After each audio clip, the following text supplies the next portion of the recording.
Pernah dengar suara gempa bumi tapi nggak tahu seberapa jauh pusatnya? Tenang, nggak perlu GPS, kita cuma butuh rumus Laska. Cukup hitung selisih waktu gelombang P dan S, kita bisa tahu jarak ke titik gempanya dalam hitungan detik. Penasaran? Yuk kita hitung bareng di Geomacul. Sebelumnya, jangan lupa like, subscribe, dan share video ini. Terima kasih.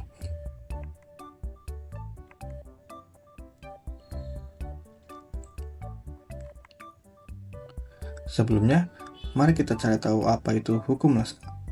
Hukum Laska adalah sebuah formula matematika dalam ilmu geofisika yang digunakan untuk menghitung jarak antara stasiun seismograf dengan titik pusat gempa atau epicentrum di permukaan bumi.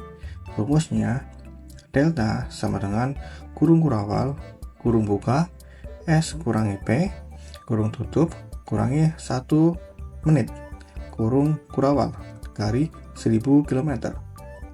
Delta menandakan bahwa jarak epicentrum dari stasiun seismograf dalam satuan kilometer. S gelombang sekunder, P gelombang primer, 1 detik atau 1 menit yaitu konstanta dalam hitungan 1 menit. 1000 yaitu konstanta untuk satuan kilometer. Sebelumnya, ini ada rumus Laska yang sudah saya jabarkan tadi. Selain ada rumus Laska juga bisa dijabarkan untuk mencari gelombang S maupun gelombang P.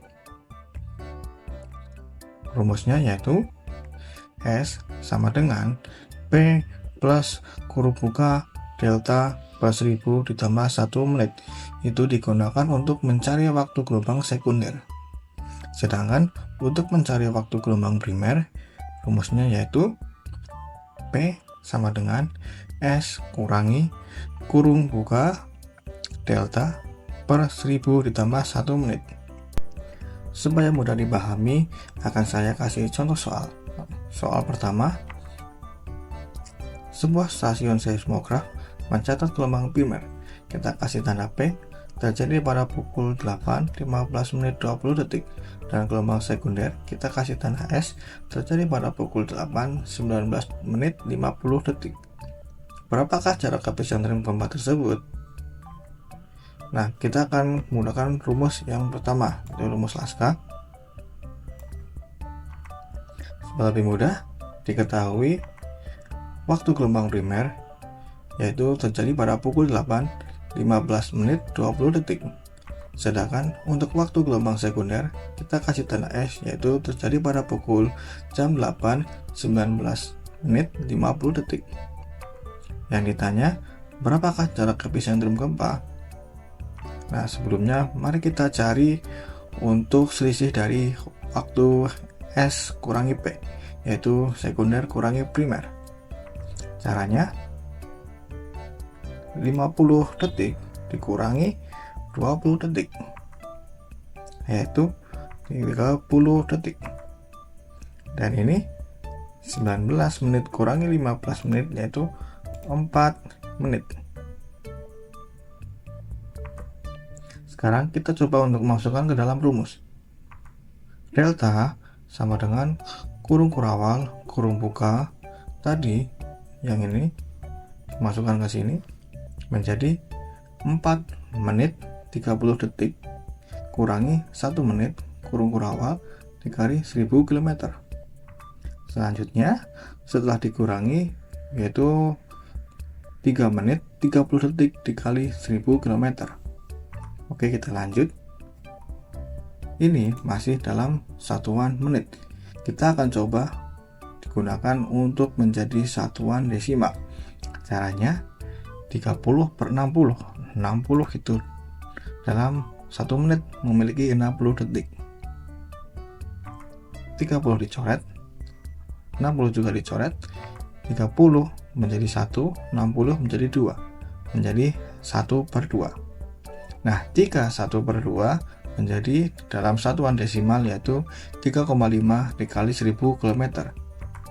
Nah, kita jadi tahu bahwa jarak epicentrum gempa yaitu 3500 km.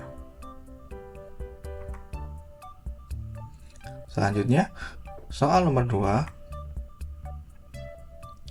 Stasiun seismik mencatat jarak epicentrum sebuah gempa adalah 2000 km.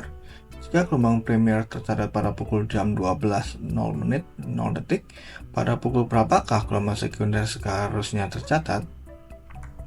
Rumus yang digunakan. Nah, diketahui bahwa jarak epicentrum yaitu 2000 km, sedangkan waktu gelombang primer yaitu jam 12.00. Yang ditanya, pukul berapakah gelombang sekunder? Oke, kita mulai jawab. Masukkan rumusnya. S sama dengan primernya jam berapa? Jam 12.00 ditambah 2000 per 1000 tambah 1 menit. Ini kita coret. Setelah itu S sama dengan jam 12.00 ditambah kurung buka 2 menit ditambah 1 menit. S sama dengan jam 12.00 30 ditambah 3 menit. Jadi gelombang sekunder terjadi pada pukul jam 12 3 menit 0 detik. Mudah bukan? Selanjutnya nomor 3. Gempa terjadi di dasar laut. Stasiun pengamat mencatat gelombang es datang pada pukul 14.10 menit 15 detik. Jika diketahui jarak epicentrumnya adalah 4250 km, pukul berapakah gelombang B tercatat di stasiun tersebut? Rumus yang digunakan yaitu diketahui jarak epicentrum yaitu 4250 km. Waktu gelombang primer kita kasih simbol S terjadi di jam 14.10 menit 15 detik. Yang ditanya, pukul berapakah gelombang primer terjadi? Kita coba memasukkan ke dalam rumus. P sama dengan jam 14.10 menit 15 detik dikurangi 4250 km kita bagi 1000 km ditambah 1 menit. Selanjutnya B sama dengan jam 14.10 menit 15 detik kita kurangi ini hasil dari pembagiannya yaitu 4,25.